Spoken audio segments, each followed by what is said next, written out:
برسوں گزرے کسی ملک میں ایک زعفران کا سوداگر رہتا تھا۔ وہ زعفران لیے مہینوں سفر کرتا اور مختلف شہروں میں جا کر زعفران بیچتا، جس سے اسے اچھا خاصا منافع مل جاتا۔ مگر گزرے کچھ سالوں میں اسے اپنے کام میں مسلسل نقصان ہو رہا تھا۔ آخر تنگ آ کر اس نے سوچا کہ اگر میں یوں ہی زعفران کی سوداگری کرتا رہا تو وہ دن دور نہیں جب مجھے فاقے کرنے پر مجبور ہونا پڑے گا۔ اس نے فیصلہ کیا کہ اب کسی دوسرے شہر جا کر کوئی کام تلاش کرنا چاہیے تاکہ آسانی سے گزر بسر کی جا سکے۔ چنانچہ سوداگر نے کھانے پینے کا سامان اپنے گھوڑے پر لادا اور سفر پر نکل پڑا۔ جنگلوں اور صحراؤں کو عبور کرتے ہوئے وہ آخر کار ایک شہر میں پہنچ گیا۔ شہر پہنچ کر اسے ایک سرائے نظر آیا تو وہ کھانے پینے اور آرام کی گھر سے اس طرف چل پڑا۔ سرائے پہنچ کر اس نے اپنا گھوڑا استبل میں باندھا اور خود اپنا تھیلا لیے سرائے میں داخل ہو گیا۔ سرائے کی دیوار پر سامنے لکھا تھا کہ مہمان اپنے سامان کی حفاظت خود کرے۔ دیوار پر لکھی عبارت پڑھنے کے بعد اس نے سوچا کہ واقعی سامان کی حفاظت تو خود ہی کی جا سکتی ہے۔ آخر بیچارہ سرائے کا مالک اکیلا کیسے سب لوگوں کے سامان کی حفاظت کرے گا؟ چنانچہ سوداگر نے کھانا کھایا اور اپنے تھیلے کو تکیہ بنا کر وہیں سو گیا۔ جب سوداگر نیند سے جاگا تو یہ دیکھ کر اس کے اوزان خطا ہو گئے کہ اس کا تھیلا وہاں سے غائب تھا۔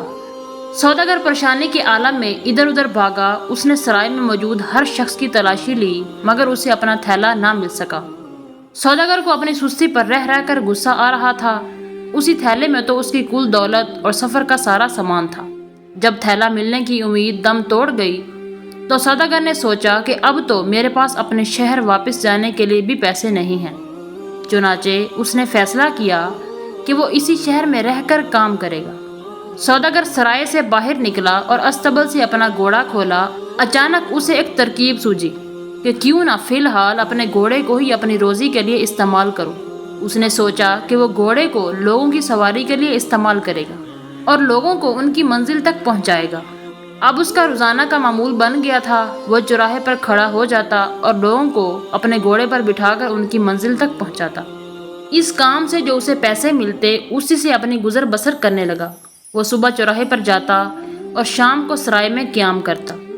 ایک دن وہ معمول کے مطابق چوراہے پر کھڑا تھا کہ ایک نوجوان مسافر اس کے پاس آیا۔ سوداگر نے پیسے طے کرنے کے بعد اسے گھوڑے پر بٹھا دیا اور جو راستہ مسافر نے بتایا اس طرف چل پڑا۔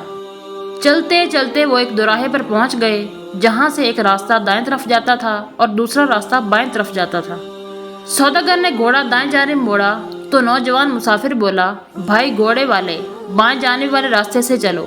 سوداگر بولا، دوست میں دائیں جانب والے راستے سے واقفیت رکھتا ہوں اور مجھے پتا ہے یہ راستہ محفوظ بھی ہے، اس لیے دائیں جانب والے راستے سے جانا چاہیے۔ مسافر بولا، نہیں، بائیں جانب والا راستہ چھوٹا اور زیادہ محفوظ ہے، اس لیے بائیں جانب والے راستے سے چلو۔ مسافر کے زیادہ اصرار کرنے پر سوداگر نے گھوڑے کا رخ بائیں جانب موڑ دیا۔ چلتے چلتے کافی دیر گزرنے کے بعد وہ ایک بھیانک جنگل میں پہنچ گئے۔ سوداگر کو تجسس ہوا کہ کچھ تو گڑبڑ ہے۔ اس نے نوجوان مسافر سے پوچھا، بھائی آخر تم نے جانا کہاں ہے؟ مسافر بولا، بس کچھ دیر اور۔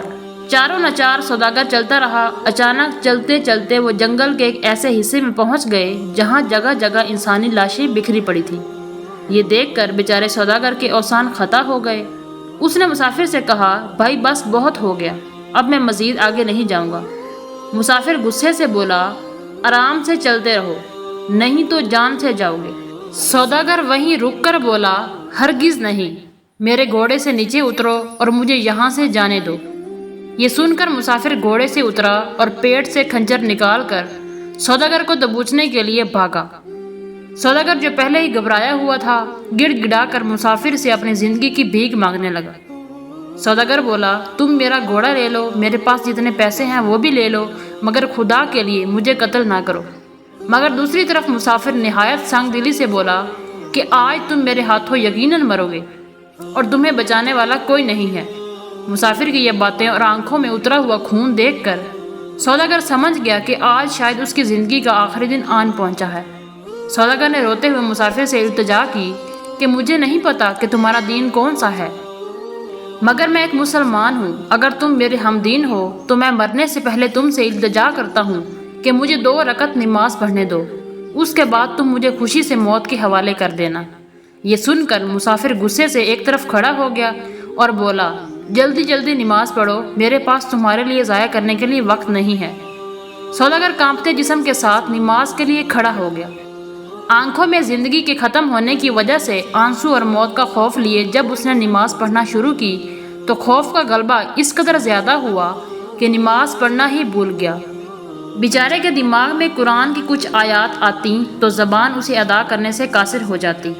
سوداگر نماز میں اسی طرح مشغول تھا کہ اچانک جھاڑیوں سے ایک گھڑ سوار نمودار ہوا اور طوفان کی طرح بڑھتے ہوئے ایک تیز اور نوکیلا نیزہ اس شدت سے نوجوان مسافر کے سینے میں گاڑ دیا کہ دوبارہ اسے سانس لینے کا بھی موقع نہ مل سکا۔ مسافر وہیں پر ڈھیر ہو گیا۔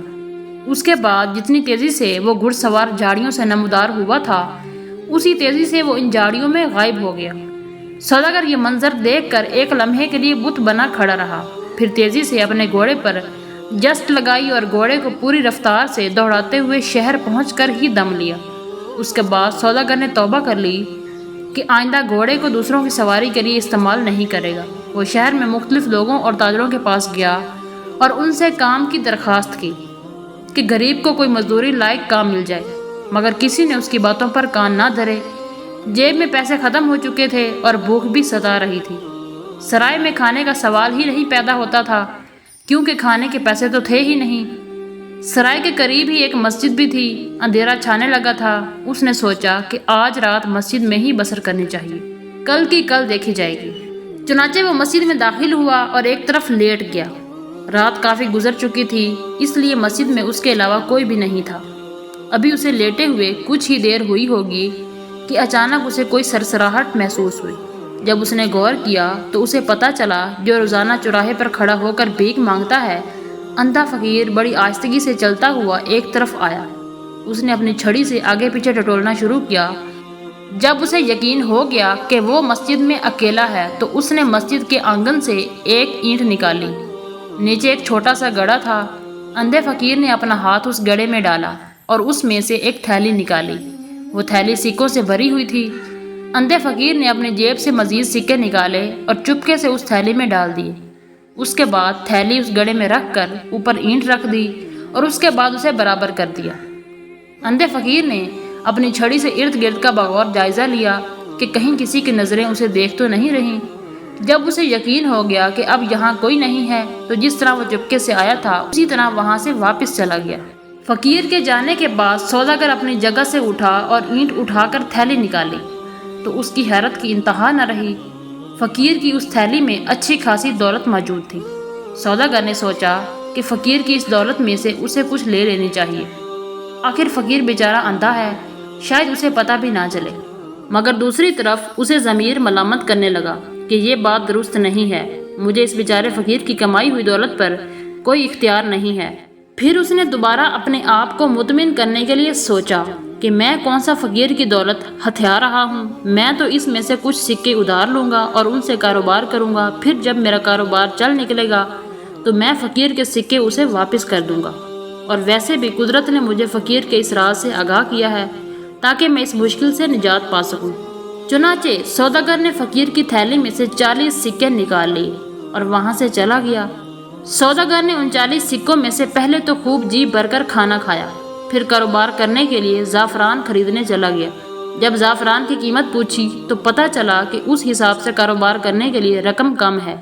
چنانچہ وہ ایک بار پھر مسجد میں گیا اور فقیر کی تھیلی میں سے مزید 40 سکے نکال لیے۔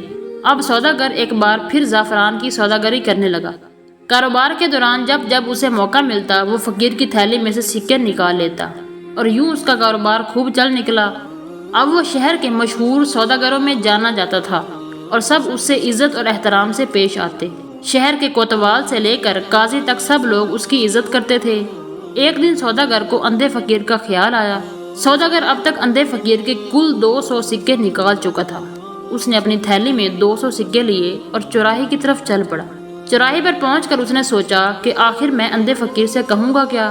اگر میں نے اسے بتا دیا کہ میں نے اس کی تھیلی میں سے 200 سکے نکال لیے تھے تو شاید وہ ناراض ہو جائے۔ چنانچہ اس نے سوچا کہ بجائے اس کے کہ میں اسے کچھ بتاؤں، میں یہ 200 سکے اسے اپنی طرف سے تحفہ پیش کروں گا۔ اس طرح میرا قرض بھی اتر جائے گا اور برہم بھی رہ جائے گا۔ سوداگر فقیر کے پاس گیا اور بولا، جناب آپ روزانہ یہاں بڑی ہی درد بھری آواز میں بھیک مانگتے ہیں۔ میں نے سوچا کہ شہر کا سب سے امیر سوداگر ہونے کے ناطے آپ کو کچھ پیسے بطور تحفہ پیش کروں۔ فقیر نے حیرت سے پوچھا، کیا تم مجھے بتا سکتے ہو کہ تم مجھے کتنے سکے تحفہ میں دو گے؟ سوداگر بولا، جناب میں آپ کو 200 سکے بطور تحفہ دوں گا، امید ہے کہ آپ قبول کریں گے۔ سوداگر کے جواب دیتے ہی اندھے فقیر نے اس کا ہاتھ زور سے پکڑ لیا اور کہنے لگا، میں تو تمہیں ہی ڈھونڈ رہا تھا، تم نے مجھ غریب اندھے فقیر کے سکے چوری کیے ہیں، میری تھیلی میں سے 200 سکے غائب ہیں، میں ہمیشہ اپنے سکے گن کر رکھتا تھا، مجھے معلوم تھا کہ میرے 200 سکے چوری ہو چکے ہیں، مگر میں نے چپ سادھ رکھی تھی کیونکہ میرے پاس کسی کے خلاف کوئی ثبوت نہیں تھا، اب جب تم میرے ہاتھ لگ گئے ہو تو میں تم سے پورا معاوضہ وصول کروں گا۔ سوداگر فقیر کی بات سن کر حیران اور پریشان ہو گیا کہ آخر اس اندھے فقیر کو کیسے معلوم ہو گیا کہ میں نے اس کے سکے چرائے ہیں۔ چنانچہ سوداگر نے اندھے فقیر سے کہا، بھائی میں نے تمہارے سکے نہیں چرائے، میں تو تمہاری مدد کے لیے یہاں آیا تھا، مگر تم الٹا مجھے چور سمجھ رہے ہو۔ اندھا فقیر بولا، اب اس بات کا فیصلہ قاضی ہی کرے گا۔ اندھا فقیر اور سوداگر دونوں قاضی کے پاس پہنچ گئے اور اندھے فقیر نے قاضی کے سامنے اپنا مقدمہ رکھ دیا۔ آخر کار سوداگر نے مان لیا کہ اسی نے اندھے فقیر کے سکے نکالے تھے۔ سوداگر نے بتایا کہ میں نے وہ سونے کے سکے چوری کی نیت سے نہیں نکالے تھے، بلکہ قرض کی نیت سے نکالے تھے کہ جب میرا کاروبار چل جائے گا تو اس فقیر کا قرض چکتا کر دوں گا، اور یہ سب میں نے اس لیے کیا تھا کہ اس وقت میں مجبور تھا۔ دوسری طرف میرا تھیلا جس میں میری ساری دولت تھی وہ بھی سرائے سے چوری ہو گیا تھا، اس وجہ سے میں بالکل خالی ہاتھ رہ گیا تھا، مگر مجھے کیا پتا تھا کہ بات اس حد تک پہنچ جائے گی۔ اندھا فقیر بولا، جناب قاضی صاحب، میں نے بھی اپنی دولت جمع کر کے کاروبار کرنا تھا، اس سوداگر کی وجہ سے میں نے 200 سکے کھو دیے اور میں اپنا کاروبار بھی شروع نہ کر سکا، اسی کی وجہ سے مجھے مزید 2 سال بھیک مانگنا پڑی۔ میں چاہتا ہوں کہ اب یہ سوداگر مجھے 200 کی بجائے 400 سکے دے، اس کے بعد یہ اپنے راستے۔ یہ سوداگر جو بڑا عزت دار بنا پھرتا ہے، اصل میں یہ ایک چور ہے۔ سوداگر نے جب فقیر کے یہ الفاظ سنے تو فوراً 400 سکے دے کر فقیر سے اپنی جان چھڑوائی۔ قاضی نے دونوں کو رخصت کیا۔ کچھ ہی دنوں بعد اندھا فقیر دوبارہ قاضی کی عدالت میں پہنچ گیا اور سوداگر سے مزید 400 سکے لینے کا مطالبہ کیا۔ قاضی نے کہا کہ دیکھو، سوداگر ایک عزت دار اور شریف انسان ہے، اس نے 200 کی بجائے تمہیں 400 سکے دیے، اب تمہیں چاہیے کہ اسے مزید تنگ نہ کرو۔ مگر فقیر اپنی ضد پر اڑا رہا اور کہنے لگا، اگر اسے یہ سکے نہ ملے تو وہ سوداگر کی عزت پورے شہر میں تار تار کر دے گا۔ مجبوراً قاضی نے سوداگر کو عدالت میں طلب کیا۔ سوداگر ایک بار پھر فقیر کی طرف سے رقم کے تقاضے پر حیران تھا اور یہ سمجھ چکا تھا کہ یہ فقیر اب ٹلنے والا نہیں اور بار بار یہاں مجھ سے آ کر رقم ہتھیانے کا فیصلہ کر چکا ہے۔ چنانچہ اس نے فقیر کو مزید 400 سکے دے کر اس بار بھی اپنی جان چھڑائی۔ اس کے بعد سوداگر نے اپنا سارا سامان اور دولت سمیٹی اور واپس اپنے آبائی شہر ہجرت کر لی۔ پھر کئی بار فقیر قاضی کے پاس اپنا مقدمہ لے کر گیا، مگر رقم ہتھیانے کے لیے اسے سوداگر نہ مل سکا۔ دوستو، یہ کہانی آپ کو کیسی لگی؟ کمنٹس میں اپنی رائے کا اظہار ضرور کیجیے گا۔ مزید اس طرح کی اچھی ویڈیو دیکھنے کے لیے ہمارے چینل کو سبسکرائب کر لیجیے۔ ملتے ہیں نیکسٹ ویڈیو میں، تب تک کے لیے اللہ حافظ۔